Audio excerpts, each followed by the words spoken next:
if your audience has ever noticed, but people who work in museums are very serious a lot of the time. And it struck me that every once in a while toys come out on exhibit, and every time I see someone look at a toy exhibit, they smile. And I started going into just the history of toys, for lack of a different term, and how we as historians handle toys. So that is what this is all about. I'm going to go through time in the US and talk about what was popular. I'll mention a lot of our popular games, and of course the paranoia that comes with advertising, that the parents have to be careful that they buy the right things for their children, or of course their children won't turn out. So, and first off, I have to separate the two ideas of play versus toys. We've all played. We've played tag, Red Rover. I'm sure your audience can think of a dozen others, red light, green light, but there is, again, you just have to smile when kids get together and they don't need toys to play. Although I suppose you could argue that the rain here is a toy. But so that's a play is when groups of children make up work and play groups. And throughout history, certainly most play was done with others, not with toys. So toys on many levels have been a privilege and what I would consider a more recent evolution. Okay. Now, again, getting back to those museum folks, the study of material culture provides us with an abundant source for gaining historical insight into the lives of those who left no other records. So that material culture is what we're going to talk about today. Material culture is anything three-dimensional that's been altered by man. Okay, so just as an example, I don't work for the museum. I work for the research center because I'm into the written word, both the published and the unpublished word. So we do paper here. Whereas if you go downstairs, you've got folks who love those three-dimensional objects. And I have to give them so much credit because to conserve those three-dimensional objects takes a lot of knowledge and skill, and they have to know science. And that just, I'm just in awe of them. So, all right, material culture. An example, everything in our house is material culture, whether it's the books, the toys, the kitchen sink. Okay. And then we get into interpretation, and that's where we take that concrete toy and we start asking questions to create stories about the people who would have played with it or who maybe are still playing with it. There are lots of questions. What, of course, we can say, what is the object? What does the object do? How was it used? Who made it? And what was the relationship among the object, its function, and the people who used it? And what connections can we make between the story and our own lives? Or what connection can we make of the story and the time that the child and the toy existed? So we have that 5 steps of interpretation: identification, function, people, ideas, and interpretation. In other words, to simplify this, we often know the when and who and what. It's that how and why that we have to start asking questions for when we're trying to do interpretation on an artifact, especially a toy. So I love this old pickup. It's cute. And this is the bottom line. You start trying to, you have toys to interpret their material culture, and you're interpreting them, you're studying them, you are interviewing people who own them, and it's just fun history. There's no way of getting around it. So here we go. They are both ideal social and historical topics because it's like eating. We've all eaten we've all prepared a meal on some level. Well, at some level, we've all played, and we've all probably had toys that we can refer to, whether they were store-bought or made by our parents, or we made them ourselves. So there's a shared bit of humanity there in our play and in our toys. All right. Now we can look at specific things when we start asking questions. And of course, the age, what's age appropriate? Gender roles. Oh my gosh, gender roles. We'll be talking about that in a little bit, and we'll compare poor Ken with G.I. Joe. Ken doesn't stand a chance. Ethnicity, of course, raw materials that are available. So the raw materials can go from wax to corn husks to, I'm thinking of the electronics that the kids use today, and that takes us right into the technology. Much different to be on a game board on your console than worrying about Scrabble or Sorry, for that matter. All right, and then of course there's social attitudes and mores, and that shows up so early in what I consider early in our history, the Western history. It's mind-boggling. So first, of course, you can't talk about anything to do with Montana without, you have to start with Native Americans. And the little I've been able to find as far as toys and Native Americans, it was much like Caucasians, the Europeans. Toys were designed to teach children the skills they were going to need as adults. And for as long as there have been children, there have been toys in Montana. Let's see. I don't know. Is this being recorded? Katie, can they see me? I started the recording, but let me see. I can pause. Okay. So yeah, I assume you're in the corner. Okay. So this is one, and believe it or not, this is really dangerous to make. I really cut myself up trying to make this, but it was made out of a green willow, and you could say it's a horse or a deer.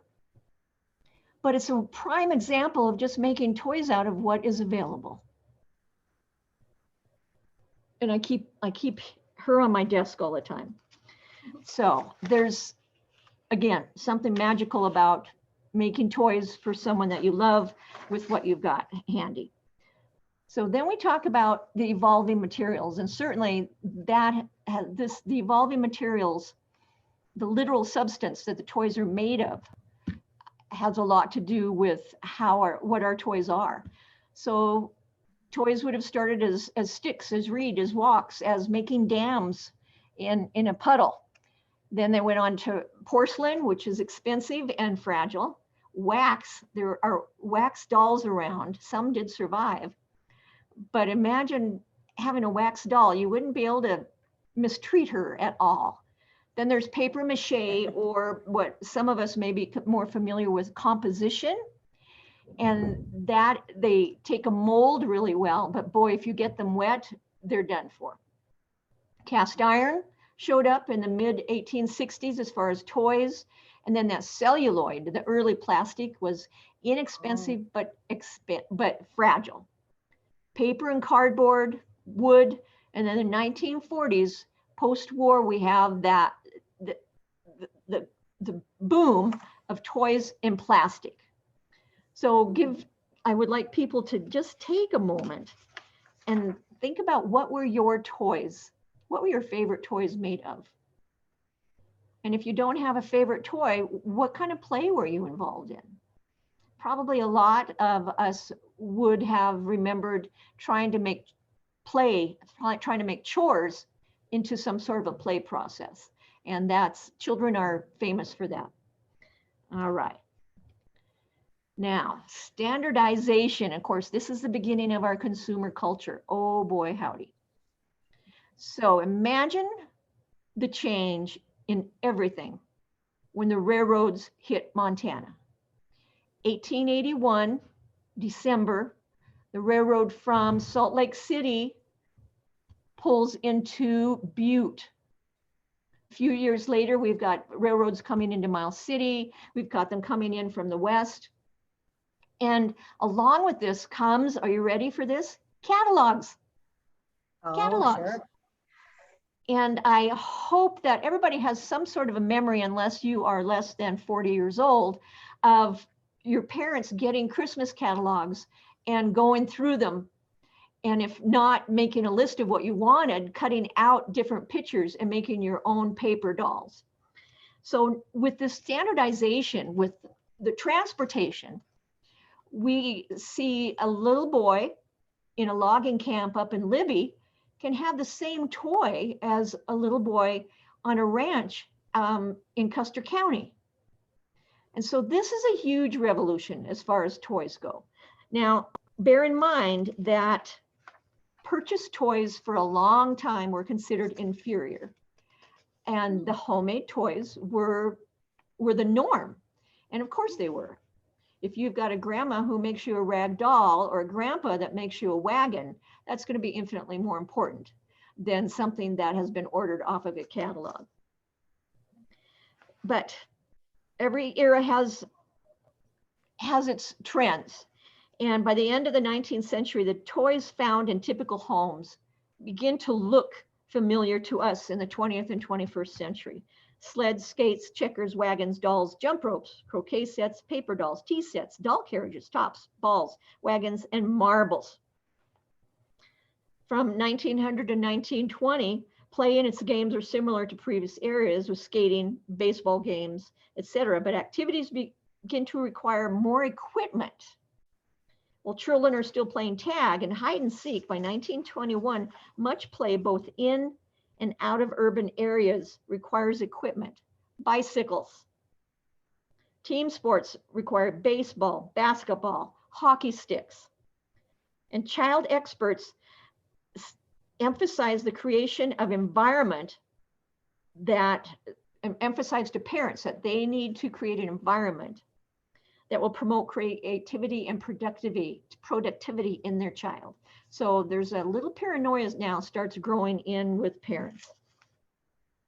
One great example of an early toy are the alphabet blocks. And believe it or not, they've been around since John Locke, the English philosopher, the 1700s. And he created them as a means of teaching children the alphabet. And that's still how we do it, although there's a whole lot of construction going on. And one of the things I learned is that there are very few new ideas. And what you're looking at here is a Teddy Roosevelt, and I'm going to say action set. The Fort Missoula has one of these sets. I'm trying to think, it might still be in the box. And it's amazing, amazing. And I'm willing to bet it was very, very expensive. And so not a lot of little boys would have gotten something like this. But after Teddy Roosevelt left office in 1909, he was only 50 years old, and he had no plans on retiring. So he, in March, after turning the presidency over to William Taft, embarked on a trip to Africa. He toured British East Africa, the Belgian Congo, and the Sudan in search of specimens for the Smithsonian. And Americans followed the trip avidly by newspaper. And then there was a 1910 silent film that also spawned a lot of interest. So there's a lot of advertising going on for these toys. There's a toy company in Philadelphia rushed the toy set that you see into production for Christmas in 1909. And this particular set features Teddy and his fellow explorers, their African porters, and various African animals, as well as props. This had to have been one heck of a fun toy for a little boy, or maybe a little girl. Just FYI, little historical trivia. Teddy and his expedition shot, killed, and collected an astounding number of animals. They brought back over 5,000 mammals, over 4,000 birds, and over 2,000 reptiles and amphibians to the Smithsonian Institute. You can still see the elephant that Teddy Roosevelt brought back at the Smithsonian. All right. So action figures. Here we've got Teddy, and I will say, if you can notice that they are jointed, not as well as G.I. Joe, but they're jointed. But think of our marionettes, and the Care Bears are jointed for that matter, and can be posed. The progressive era, that is from the late 1890s through 1920, there is a boom of toys that we still use. And it's just fun to look at these and realize that a good share of our toys were not accidents. We've got architects involved, we've got chemists involved, but as far as toy histories in the 20s, we have chemistry sets, which by the way are really different now. I went and searched this last Christmas for a chemistry set. You don't get a whole lot of chemicals in chemical sets anymore. But they came out of 18th century England when university students were given supplies and lists to purchase, and then they assembled kits for their studies. And then pharmacies around the world started creating these kits for children who wanted to have a chemistry set. The erector sets goes back to 1913, where a gentleman by the name of Gilbert invented the erector set by watching the steelwork along the New York-New Haven Railroad. Although there were other metal construction toys available, the most prominent was his company made by Hornby in England. Gilbert, along with John Petrie, started another one called Misto Magic. Gilbert was a graduate of Yale Medical School and won a gold medal for pole vaulting in the 1908 Olympics. Tinker toys were a wooden response to erector sets. Lincoln logs were designed, are you ready, by the son of Frank Lloyd Wright, John Lloyd Wright, in 1918. And it was supposed to typify the spirit of America and promoted simple living and creativity. I don't know about the living, but it certainly promoted creativity in my house. Pedal cars were upper class coming out of the 20s. And I've seen photos of pedal cars that have lights. They're more than just the pedals. The lights, they have dashboards, they have every little fixture that the car would have had. But sadly, once the World War II comes about, those, the really great ones, I'm going to say, fall out of production. Lionel trains, 1903. And the inventor was Joshua Cohen, and he invented small engines, motors, and electric novelties. One of his attempts at invention became our ever-ready battery. Skookum dolls came out of Missoula. Raggedy Ann and Andy, 1918 is when the stories were published. Teddy bears. Interestingly enough, there was a company in Europe and a place in the United States that were simultaneously introducing teddy bears. But there was a German seamstress who owned a soft toy company, and that was Margaret Steiff. And then there was an American shop in Brooklyn, and they made a copy of the cartoon Spare the Bear. Flexible flyers are still out there. Interestingly enough, they were patented as early as 1889 after farm equipment inventor Samuel Leeds determined that he needed to diversify his foundry and factory to prevent seasonal layoffs. It has gone through multiple transitions. From 1889 to 68, flyers were made by the Ellen Company, then sold to the Leisure Group. After 1999, they have been produced in China. So think about those that multi-generations have enjoyed. All right. Then we get into a little more recent, and I want to point out the marbles and the tea set in the upper right hand. These just give me joy, because there was a company called Acro Agate, and on the bottom, if you see the seal, it is a crow. And they made grass of that. What do they call them? Ashtrays. They made ashtrays and pots and whatnot.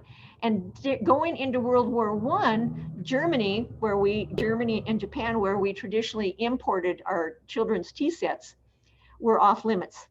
And Acro Agate had a boom. And they used inexpensive glass. It's called slag glass. And you can see an example of their tea sets, although they had dozens of different styles, and some were less expensive than others. There are some of their colors that are more valuable than others, but there's just nothing like having a tea set like this. And it is pretty sturdy. It is really great. And then we have, let's see. Oh, and they made marbles as well. I'm sure if you're my age or older, you remember green marbles that are the color of that tea set. All right. Monopoly. Believe it or not, the game banking, from which Monopoly was going to evolve, came about in 1883. It was patented in 1904, and then it was published by the Economic Game Company in 1910. And a woman by the name of Lizzie Maggie gained the patents for the changes.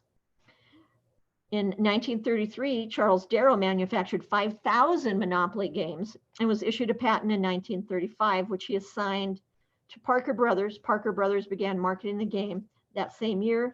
All Monopoly games, watch for this, sold prior to 1949 carried the patents of Lizzie Maggie and Charles Darrow. It is estimated that over 500 million people have played Monopoly. Sorry, I have to bring this up because when I was growing up, we played Sorry by the hour. And of course, depending on who lost was who was having the temper tantrum. But it is, if you've never played it, I encourage you. It can be a little cutthroat, but at the same time, it can be played by young children. It is great. The Viewmaster came out of just those 3D viewers that some of us may remember. Then the 1930s saw a boom in media exposure. And again, this is adding on to that whole material culture that we're shooting for, and we don't know it. So the radio, newspapers, cartoons, and movies start promoting toys such as Buck Rogers pistols. Mickey Mouse makes his his debut during this time. Believe it or not, finger paints have their debut.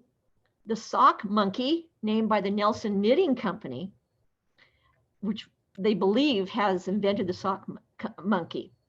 But the monkey itself was standardized in 1932 when the company added a line of special socks to make monkeys. Army Men, 1938, began selling. They were an inexpensive line of minuscule monochromatic plastic soldiers. The 2-inch American figures were produced in U.S. Army green and molded in a variety of action poses.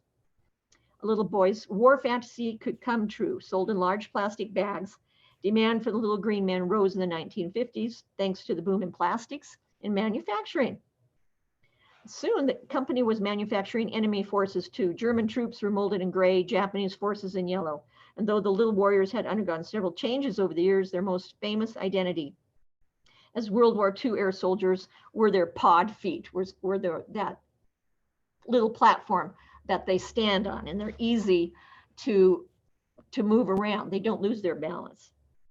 And then let's talk about dolls. Going into this time, there are Nancy Ann story dolls, and they evolve into what is going to be F&B and other doll producers for they're teenage dolls. They're the precursor of Barbie.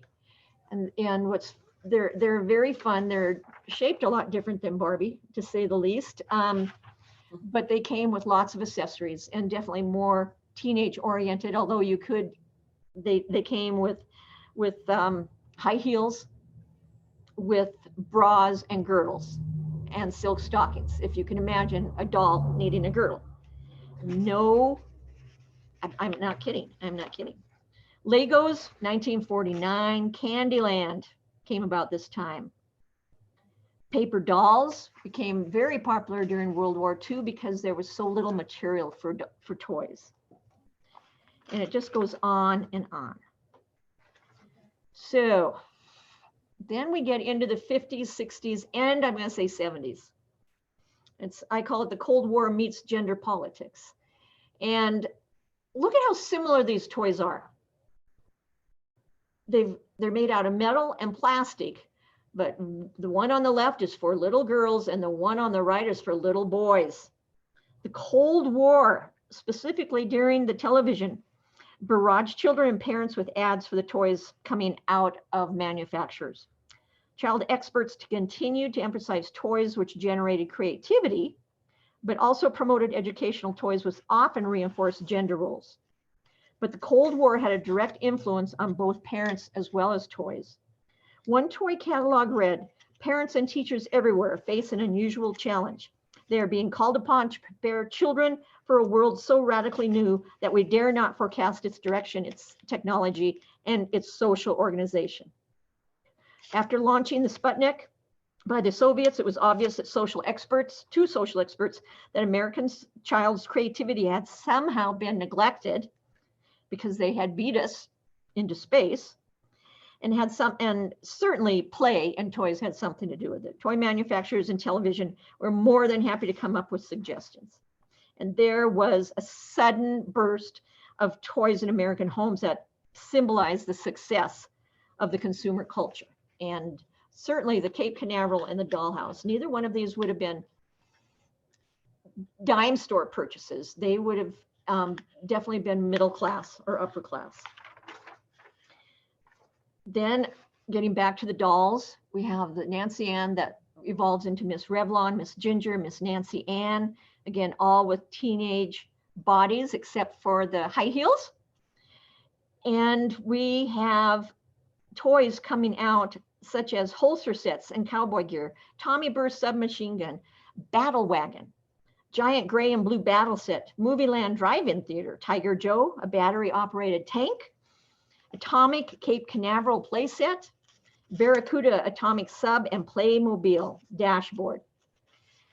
And one of life's ironies now is that the television narrowed the sphere of play in many homes. So kids are playing in front of the television where their parents are. But at the same time that they're playing with their toys, they and their parents are being inundated with commercials for more toys. There's just something really interesting about that. So favorite toys, what's in your closet? And I would encourage everybody, the next time you need something to talk about with a grandchild or a grandniece or nephew, or for a child for that matter, talk about toys. If you have any of your toys left, get them out. You don't have to let them play with them, but get them out so they can get a grasp of the physical feeling of them, of what your material culture was. And ask the same questions. What, where, and why? What did you like about the toy? Why did you save that particular toy? Was this for solitary play or was it a game board and you played in a group? Did you learn while playing with toys? Or how does it compare to modern toys? And you can go on and on about your discussion with your grandchildren. And the ultimate gender toys for me are Barbie and Ken and G.I. Joe. And I want to introduce you to Ken. He was an accessory for Barbie. And then he had his own accessories. And of course, Barbie was the ultimate in consumer culture. Are you ready for this? Here's one ad. Girls of all ages will thrill to the fascination of her miniature wardrobe of fine fabric fashions. feminine magic, a veritable fashion show and every girl can be a star. Barbie could be dressed in bra, girdle, and half slip, and the outer clothing ranged from casual dresses for shopping to extravagant satin outfits for going to the theater. Interestingly enough, and as scholars, and this is a quote, she had permanently shortened Achilles tendons, as many real women who spent too much time in high heels did at that time. Interestingly, despite her body design, Barbie's designers meant her to glorify reality, not forsake it entirely. And so we've got, here comes Ken, and he's an accessory. He's pretty stiff. I don't know when the jointed Barbies and Kens came up, but it's going to be a while when we're in 59, 61, 62. So there is Ken. But you would not find little boys playing with Ken. They would be playing with G.I. Joe. He is jointed. He has, this one had a knife. We've had a knife. So he's got a kung fu grip so he can hold guns and knives. And of course, this is a reflection of having the recent Korean War, as well as us currently in the early 60s being in Vietnam. War was part of just about every family's experience, whether there was dad or a son or a neighbor in Vietnam. It was real. But interestingly enough, are the accessories for both of these, for the action figure and for Ken the doll. And that's where the gender disappears, because whether it's a little boy you're buying for or a little girl you're buying for, most of them like those little parts. Some of them keep track of the little parts, some of us don't. So the action figure.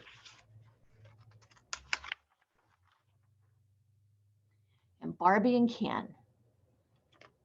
All right. So this is just a quick overview of a talk that could take hours and hours, but I hope it's been a fun talk. And remember, your toys are material culture, and I'm going to make a pitch for the museum. If you have toys that were special to you, think about donating them to a museum. And I'm not saying necessarily the Montana Historical Society. If you've got a local museum, think about that. But ask them. And I will tell you that the Historical Society they have a Barbie. I don't know if they have a G.I. Joe. They've got trucks. They've got stuffed animals and stuffed dolls. But what they're short on are game toys like footballs, baseballs, helmets, that sort of thing. And I wonder if they just didn't survive to be given to the Historical Society or other museums. So as I said, toys are material culture, and they can be put in context and then interpreted, such as the Barbie and Ken and their accessories and how different Ken is from G.I. Joe, because we really wanted that a line between male and female toys at that time. And we can create a story around our toys. If you have toys left in your closet or in a box, you don't have to interpret them. You know who used them. You probably remember how you got them. Were they made by a loved one, or were they purchased? Create your own stories and share them with someone else. All right. Museums, interpretation, toys, and toys are perfect topics for generational dialogues. We have all played, we've all enjoyed our